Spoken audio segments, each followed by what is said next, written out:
estamos aqui para mais uma leitura, hoje do Livro dos Espíritos, e vamos fazer primeiramente uma oração, um agradecimento por esse momento, mais um dia nós aqui de quarentena, e esse momento serve para a gente se conectar com o nosso eu interior, com a nossa essência, com a nossa espiritualidade, para que a gente possa continuar a nossa vida, o nosso caminho, a nossa transformação, independente de fisicamente ou não estarmos em nossas casas ou estarmos numa casa espírita, onde quer que seja. Então vamos ler uma parte do livrinho Vigiai e Orai. Para diminuir a distância que se faz entre ti e os teus familiares, para te esmerares na profissão, tornando-te mais produtivo e menos suscetível de queixas, para não te revelares tão frágil diante das dificuldades, para deixar de ser vítima da própria imprevidência e insensatez, para conquistar maior simpatia dos que convivem contigo, para não te melindrares com tanta frequência.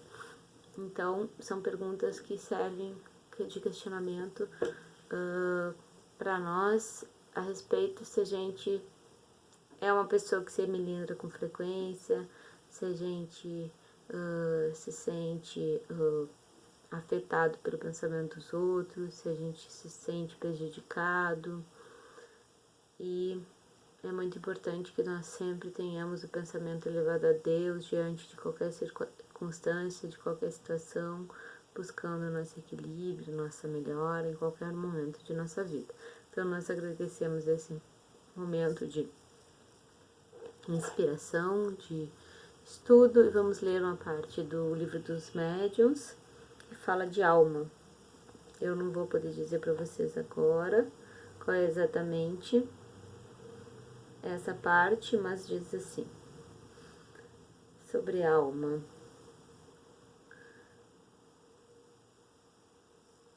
Peraí, vamos voltar aqui. Diz o que é a alma, né? Então, outros pensam que a alma é o princípio da inteligência, agente universal, do qual cada ser absorve uma porção. Segundo eles, haveria para todo o universo apenas uma única alma que distribui faíscas entre os diversos seres inteligentes ao longo de suas vidas.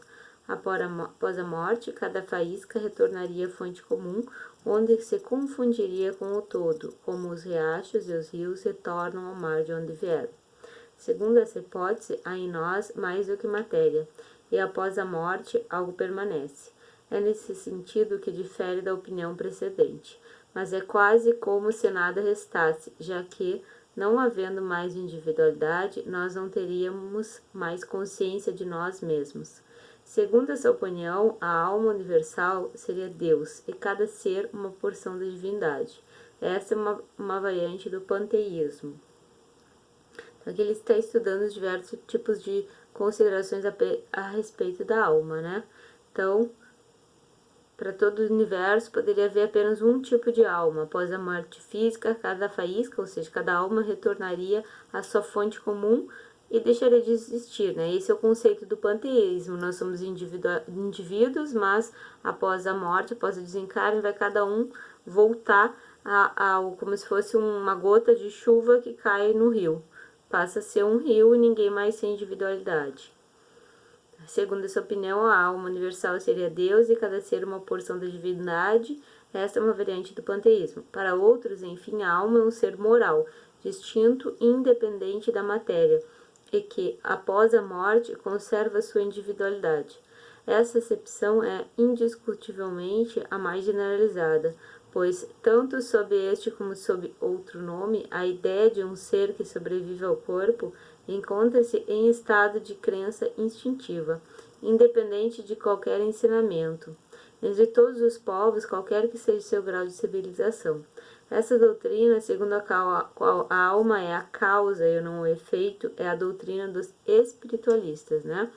Que diz que a alma é apenas esse corpo, somos nós aqui encarnados, mas nós somos um espírito, né, que vive uma vida material. Sem discutir o mérito dessas opiniões e considerando apenas o aspecto linguístico da questão, diremos que essas 13 aplicações da palavra alma constituem 13 ideias distintas. Aqui a gente só viu duas, né? Aquela que se equivale ao panteísmo e essa segunda, que seria dos espiritualistas, que diz que nós somos indivíduos e que nós somos a alma, é a causa e não é o efeito, né? Então, diremos que essas 3 aplicações da palavra alma constituem 3 ideias distintas, que exigiriam cada uma um termo diferente. Essa palavra tem, portanto, uma tripla acepção, e cada uma tem sua razão, dentro do ponto de vista adotado para sua definição. A falha está na língua, que para uma única palavra oferece 3 significados diferentes. Para evitar qualquer equívoco, seria preciso restringir o significado da palavra alma a uma dessas 3 ideias. A escolha desta ou daquela é indiferente, pura convenção. O importante é estabelecer um entendimento. Acreditamos que o mais lógico seja considerar essa palavra em seu sentido mais popular, razão pela qual denominaremos alma a parte individual e não material do ser, aquela que reside em nós e que sobrevive ao corpo. Então, olha, alma é a parte individual e não material do ser, aquela que reside em nós e que não sobrevive ao corpo. Ainda que esse ser não existisse e fosse apenas um produto da imaginação, haveria necessidade de um termo para designá-lo. Na falta de uma palavra específica para cada uma das 2 outras ideias apresentadas, chamaremos princípio vital, o princípio da vida orgânica e qualquer que seja a sua origem, que é comum a todos os seres vivos, das plantas ao homem, podendo haver vida sem a capacidade de pensar. O princípio vital é uma coisa distinta e independente. A palavra vitalidade não daria a mesma ideia. Para uns, o princípio vital é uma propriedade da matéria, um efeito que se produz sempre que esta se encontra em determinadas circunstâncias. Para outro, e esta é a ideia mais difundida, o princípio vital reside num fluido especial, universalmente espalhado, do qual cada ser absorve e assimila uma parte no decorrer da vida, assim como vemos corpos inertes absorverem a luz. Este seria então o fluido vital, que, de acordo com algumas opiniões, nada mais é que o fluido elétrico animalizado, também designado de fluido magnético, fluido nervoso, etc. Seja como for, há fatos que não poderiam ser contestados, pois são resultados de observação. É que os seres orgânicos têm em si uma força íntima que produz o fenômeno da vida. E assim como essa vida existe, aquela força também existe, que a vida material é comum a todos os seres orgânicos, sendo independente da inteligência e do pensamento.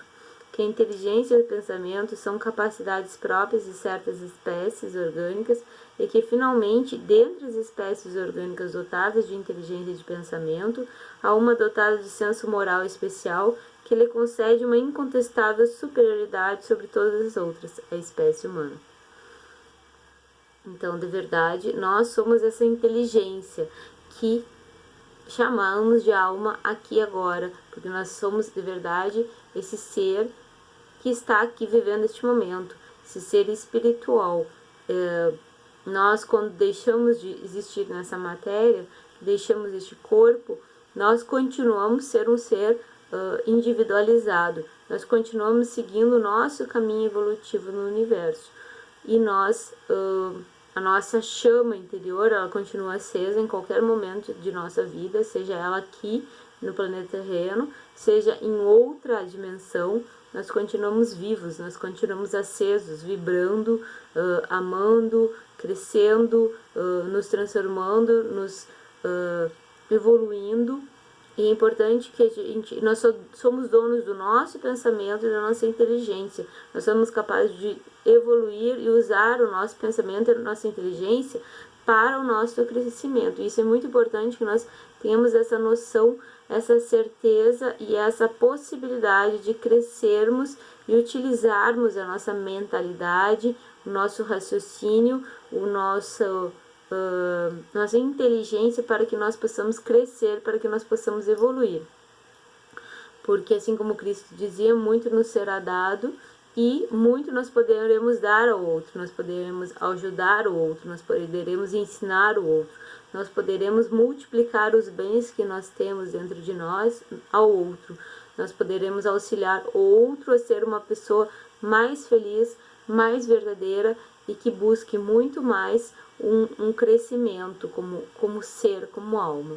E é essa mensagem que nós gostaríamos de deixar hoje e esperamos que cada um de vocês possa ter tido um pouco de aprendizado a partir dessa leitura e que nós possamos estar aqui mais vezes, que a luz do nosso Senhor Jesus Cristo ilumine e ampare cada um de vocês e que tenham um ótimo final de semana. Muita luz a todos. Namastê. Um beijo no coração de todos. Muita luz sempre. Até a próxima.